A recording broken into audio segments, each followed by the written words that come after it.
Hello everyone, it's me JP from Unique Tutorials. Today in this video I'll show you how to get restart option in any iPhone or iPad devices. So without further more delay, let's begin. So right now you can see my iPhone home screen. So as we all know that any iPhone or iPad devices does not have a restart option even after pressing the power button. So in order to get a restart option in any iPhone or iPad devices, what you need to do is just click on the settings icon.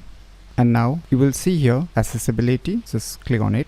Now scroll down below. Now you will see here one option written touch, right? Just click on it. Now on the first option you will see assistive touch, just click on it. Now just enable this assistive touch option.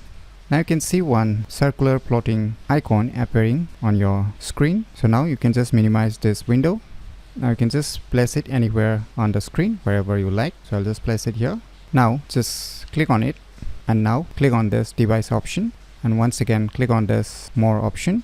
Now you will see here restart option. Now if you click on this restart option, then it will restart your iPhone or iPad devices. So by using this inbuilt assistive touch, you can easily get restart option in any iPhone or iPad devices very easily. So if you never known about these cool tricks, then you should definitely give it a try. So if you find this video tutorial useful, please click on the thumbs like button, and if you're new to our channel, click on the subscribe button. And lastly, thanks for watching.